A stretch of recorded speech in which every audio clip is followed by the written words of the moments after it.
ಮನುಷ್ಯನ ಮನಸ್ಸಿಗೆ ಒಂದು ಅದ್ಭುತವಾದಂಥ ಒಂದು ಶಕ್ತಿ ಇದೆ ಅಂತೆ. ನೀವು 100 ಬಾರಿ ನೀವೇನು ಹೇಳ್ತೀರಿ ಅದನ್ನು ಅಬ್ಸಾರ್ವ್ ಮಾಡ್ಕೊಂಡ್ಬಿಡುತ್ತೆ. ನಿಮ್ಮ ಮನಸ್ಸಿನ ಮೂಲೆಯಲ್ಲಿ ಅದು ಕುತ್ಕೊಂಡಿರುತ್ತೆ. ಅದು ಅಂದರೆ ಸುಪ್ತ ಮನಸ್ಸಲ್ಲದಿರುತ್ತೆ. ಹಿಂಗಾಗಿ ಏನು ಅಂದರೆ ನಾವು ಒಂದು ಮಾತಂತೀವಿ, ಯದ್ಭಾವಂ ತದ್ಭವತಿ. ಅಂದರೆ ನಮ್ಮ ನಂಬಿಕೆನ ನಾವು ಹೆಂಗೆ ನಾವು ಯೋಚನೆ ಮಾಡ್ತೀವಲ್ಲ, ನೀವೇನು ಯೋಚನೆ ಮಾಡ್ತೀರಿ ಅದೇ ನೀವು ಆಗ್ತೀರಿ ಅಂತ. ಸೊ ಇಲ್ಲಿ ವೆರಿ ಇಂಪಾರ್ಟೆಂಟ್ಲಿ ಹೋಗುವಂಥ ಸಂದರ್ಭದಲ್ಲಿ ಯಾವುದೇ ಗ್ಯಾರಂಟಿ ಇಲ್ಲ ಸರ್, ಏನು ಬೇಕಾದರೂ ಆಗ್ಬೋದು ಅಂತ ನಮ್ಮ ಸರ್ ಹೇಳ್ತಾ ಇದ್ರು ಆಗಲೇ. ಇದೊಂದು ದೊಡ್ಡ ಸಾಹಸ ಇದು. ಜೊತೆಗೇನಾದರೂ ಯಾವುದೇ ಗ್ಯಾರಂಟಿ ಇಲ್ಲ. ಹಿಂದೆಲ್ಲ ಆಗಿರುವಂಥ 10 ಉದಾಹರಣೆಗಳಿದ್ದಾವೆ. ಅದನ್ನು ನೋಡಿಯೂ ಕೂಡ ಮನುಷ್ಯ ಮತ್ತೆ ಸಾಹಸ ಮಾಡಬೇಕು ಅನ್ನುವಂಥ ಒಂದು ಮನಸ್ಸು, ಆ ಮನಸ್ಥಿತಿ ನನಗನ್ಸುತ್ತೆ ಮನುಷ್ಯನಿಗಿರುವಂಥ ಒಂದು ದೊಡ್ಡ ಶಕ್ತಿನೇ ಇದು.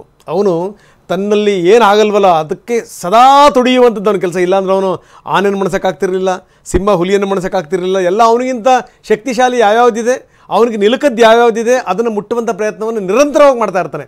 ಏನಂತೀರಿ ಡಾಕ್ಟರ್ ಜಿ? ನಿಮ್ಮ ಪ್ರಶ್ನೆಗೆ ಉತ್ತರ ಕೊಡೋಕ್ಕಿಂತ ಮೊದಲು ಸರ್ ಹೇಳಿದ್ದು ತುಂಬ ಚೆನ್ನಾಗಿತ್ತು. ನಾನು ಅಂದ್ಕೊಂಡಿದ್ದೆ ಟಿಲ್ ನಾವು ತುಂಬ ವಿಸ್ಮಯಕರವಾದಂತಹ ಒಂದು ವಸ್ತು ಪ್ರಪಂಚಕ್ಕೆ ಏನಾದ್ರು ಇದ್ದರೆ ಅದು ಮನಸ್ಸು ಅಂತ. ಯಾಕೆಂದರೆ ಕಣ್ಣಿಗೆ ಕಾಣಿಸೋದಿಲ್ಲ. ಕಣ್ಣಿಗೆ ಕಾಣಿಸದೇ ಇರತಕ್ಕಂಥ ಮನಸ್ಸನ್ನು ಅರ್ಥ ಮಾಡೋದು ತುಂಬ ಕಷ್ಟ ಅಂತ ಈಗ ನನಗೆ ಅನ್ನಿಸ್ತಾ ಇದೆ. ಅಷ್ಟೇ ಕಠಿಣವಾದದ್ದು ಇದು. ಯಾಕೆಂತ ಹೇಳಿದ್ರೆ she has travel to an unknown place. ನಮಗಲ್ಲಿ ಗೊತ್ತಿಲ್ಲ. ನಮಗೇನೆ ಬಹುಶಃ ನಾವು ಬೆಂಗಳೂರಿನಲ್ಲಿ ಒಂದು ಭಾಗದಿಂದ ಇನ್ನೊಂದು ಭಾಗಕ್ಕೆ ಹೋಗ್ಬೇಕಾಗಿರ್ತೀವಿ, ಹುಷಾರಾಗಿ ಹೋಗು ಹಾಗೆ ಹೀಗೆ ಅಂತ. So imagine what would be the psychological condition of a person who has to travel to an unknown place. So ಇದು ನನಗೆ ಬಹಳ ಒಂದು ವಿಸ್ಮಯಕಾದ ಸಂಗತಿ ನನಗೆ ಇವಾಗ ಅರ್ಥ ಆಯಿತು ಸರ್. ಬರೀ ನಾವು ಅಂದ್ಕೊಳ್ತಾ ಇದ್ದು ಮನಸ್ಸೇ ತುಂಬ ಕಠಿಣ. ನೋ, ಮನಸ್ಸಿರೋಷ್ಟೇ ಕಠಿಣವಾದಂಥ ಪ್ರಸಂಗಗಳು ಇದೆ. ಎರಡನೇದಾಗಿ ನೀವು ಹೇಳಿದಿರಿ mister Bharadwaj, it's like this. Once you accept that I am going to a difficult position, difficult circumstances, ಆವಾಗ ನಾವು ಎದೆಗುಂದೋದಿಲ್ಲ. ರೈಟ್? ಒಂದು ಸರಳವಾದ ಉದಾಹರಣೆ ಕೊಡ್ತೀನಿ. ಇವಾಗ ಅಪ್ಲೈ ಆಗದೇ ಇರಬಹುದು. ನಮ್ಮ ಒಂದು ಇನಿಷಿಯಲ್ ಸ್ಟೇಜಸ್ನಲ್ಲಿ ಮೇಡಮ್ಗೆ ಅರ್ಥ ಆಗುತ್ತೆ. ಡೆಲಿವರಿ ಪೇಯ್ನ್ ಅಂತ ನೀವು ಕೇಳಿರ್ಬೋದು. ನಮಗೆ ಗೊತ್ತು ಇದು ತುಂಬ ಕಠಿಣ, ನಮಗೆ ಗೊತ್ತಿತ್ತು ಎನಿಥಿಂಗ್ ಕುಡ್ ಹ್ಯಾಪನ್ ಅಂತ. ಆದರೂ ಕೂಡ we go there because we take enough precautions, we accept. When you prepare your mind to accept inevitability, mind will be very strong. ಅಂತ ಮಾತು ಹೇಳಿದ್ರಿ ನೋಡಿ ಸರ್. ಇದು ಯಾಕೆ ಈ ಮಾತು ಬಹಳ ಇದಕ್ಕೆ ಪೂರಕ ಅಂತ ಅನ್ಸುತ್ತೆ ಅಂತಂದರೆ, ಇವರು ವಾರಕ್ಕೆ ಅಂತ ಹೋದಂತರು 9 ತಿಂಗಳಿದ್ರು. 9 ತಿಂಗಳು ನಿಜಕ್ಕೂ ಇದೊಂದು ಸಾಮಾನ್ಯ ಪ್ರಸವ ಅಲ್ಲ ಸರ್, ಇದು ಸಾಮಾನ್ಯ ವೇದನೆ ಅಲ್ಲ. ಹೌದು. ಸೊ 1. ನಂಬರ್ 2 ಏನಾಗುತ್ತೆ ಅಂತ ಹೇಳಿದ್ರೆ, ಈಗ ನಾವು ಒಂದು ಅನ್ನೋನ್ ಪ್ಲೇಸ್ಗೆ ಹೋಗಬೇಕಾದ್ರೆ ನಮ್ಮ ದೇಹನ ದೃಢಪಡಿಸ್ಕೊಳ್ಳೋದಕ್ಕೆ ಏನೇನು ಬೇಕು ಎಲ್ಲ ಪ್ರಿಕಾಷನ್ಸ್ ತಗೊಳ್ತೀವಿ. ಅದೇ ರೀತಿನ ನಾವು ಕೂಡ ಮನಸ್ಸನ್ನು ಸಿದ್ಧಪಡಿಸ್ಕೊಳ್ತೀವಿ, ಪಡಿಸ್ಕೊಳ್ಬೇಕಾಗುತ್ತೆ. It's very very difficult. ಸಾಧ್ಯ ಉಂಟು, ಕಷ್ಟ ಸಾಧ್ಯ, ಅದು ರಿಪೇರ್ ಆಗಲೇಬೇಕಾಗುತ್ತೆ ನಾವು. So when you train up your mind to accept inevitability that I am going to face it pretty knowing very well ಇದು ಕಷ್ಟ ಅಂತ, ಆವಾಗ ಕಷ್ಟ ಕಾಣಿಸೋದಿಲ್ಲ, ಎದುರಿಸ್ತೀವಿ ನಾವು. ಸಾಧ್ಯ ಉಂಟು. ಒಂದು ಉದಾಹರಣೆ ಕೊಡ್ತೀನಿ, ದೃಷ್ಟಾಂತ ಕೊಡ್ತೀನಿ. ಕೆಲವು ವರ್ಷಗಳ ಹಿಂದೆ ಒಬ್ಬ ಸೈನಿಕ, ಅವರು ಆರ್ಮಿಗೆ ಸೆಲೆಕ್ಟ್ ಆಗಿದ್ದಾನೆ ಮಿಸ್ಟರ್ ಭರದ್ವಾಜ್. ಹೋಗೋಕ್ಕಿಂತ ಮೊದಲು ಅವನಲ್ಲಿ ಎಷ್ಟೊಂದು ಗಾಬರಿ ಇತ್ತು ಅಂದರೆ ಯು ಕಾಂಟ್ ಇವನ್ ಇಮ್ಯಾಜಿನ್. ನೀವು ಹೋಗಬೇಕು, ಅಲ್ಲಿ ಮೈನಸ್ ಏನೋ ಈ ಥರ ಚಳಿ ಇರ್ತದೆ, ಬಾರ್ಡರ್ಗೆ ಹೋಗಬೇಕು, any time they may attack, all those things. After some therapy sessions he accepted that yes, I am going there, I am going to fight. ತುಂಬ ಸಕ್ಸಸ್ಫುಲ್ಲಾಗಿ ಫೇಸ್ ಮಾಡ್ಕೊಂಡು ವಾಪಸ್ ಬಂದ. ನೀವು ತಗೊಳ್ಳಿ ಉದಾಹರಣೆಗೆ, ನೀವು ನಮ್ಮ ಸೈನಿಕರು ತಗೊಂಡ್ರು ಕೂಡ ನಾವು ಇಮ್ಯಾಜಿನ್ ಮಾಡ್ಕೊಳ್ಳೋಕ್ಕಾಗಲ್ಲ ಸರ್ ಅಂತ ಗ್ಲೇಸಿಯರ್ಸ್ನಲ್ಲಿ ಇರಲಿಕ್ಕಾಗುತ್ತಾ ಅಂತ. ಯಾಕೆಂದರೆ they prepare themselves. Correct. So madam Sunita Williams might have prepared extremely well on psychological dimension to face it. ನಮ್ಮ ಮೊದಲು ಹೇಳಿದಲ್ಲ, ಸೈಕಲಾಜಿಕಲ್ ಟಫ್ನೆಸ್, ಫಿಸಿಕಲ್ ಟಫ್ನೆಸ್ ಎಷ್ಟು ಮುಖ್ಯನೋ ಸೈಕಲಾಜಿಕಲ್ ಟಫ್ನೆಸ್ ಕೂಡ ಅಷ್ಟೇ ಮುಖ್ಯ. Plus relationship dynamics. I am going to be away from family, I can be away from family, ಬಹಳ ಮುಖ್ಯ. ಅದನ್ನು ಅಕ್ಸೆಪ್ಟ್ ಮಾಡ್ಕೊಳ್ಬೇಕು, ತುಂಬ ಕಷ್ಟ. ನಾವು ಮಗುನ ಬಿಟ್ಟು 2 days ಇರಲಿಕ್ಕೆ ನಮಗೆ ಕಷ್ಟ ಆಗಬೇಕಾದ್ರೆ it's very difficult. I think I answered your question. ಇಲ್ಲಿ ನಾನು ಒಂದು ಆ್ಯಡ್ ಮಾಡೋಕ್ಕೆ ಇಷ್ಟಪಡ್ತೀನಿ.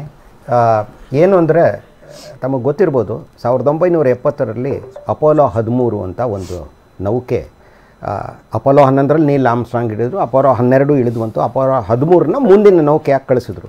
ಆದರೆ ಅದು ಚಂದ್ರನತ್ತ ಹೋಗ್ತಾ ಇರಬೇಕಾದ್ರೆ ಒಂದು ಬಹಳ ಗಂಭೀರವಾದ ಒಂದು ಅಪಘಾತ ಆಗಿ, ಆಕ್ಸಿಡೆಂಟ್ ಆಗಿ ಬದುಕುಳಿತಾರಾ ಇಲ್ವಾ ಗಗನಯಾತ್ರಿಗಳು ಅನ್ನೋದೇ ಪ್ರಶ್ನೆ ಬಂದ್ಬಿಡ್ತು. ಆದರೆ ಈ ಗಗನಯಾತ್ರಿಗಳು ತಮ್ಮ ಪರಿಸ್ಥಿತಿನ ಯಾವ ರೀತಿ ಅಕ್ಸೆಪ್ಟ್ ಮಾಡಿಕೊಂಡ್ರು ಅಂದರೆ, ಅದನ್ನು ಖಂಡಿತ ನಾವು ಬದುಕಿ ಬರಬೇಕು, ಅದೇ ಅವ್ರ ಮನಸ್ಸಿನಲ್ಲಿ. ಆಮೇಲೆ ಇವ್ರನ್ನ ಬದುಕಿಸಿ ಕರ್ಕೊಂಬರ್ಬೇಕು ಅಂತ ಇಂಜಿನಿಯರ್ಗಳು.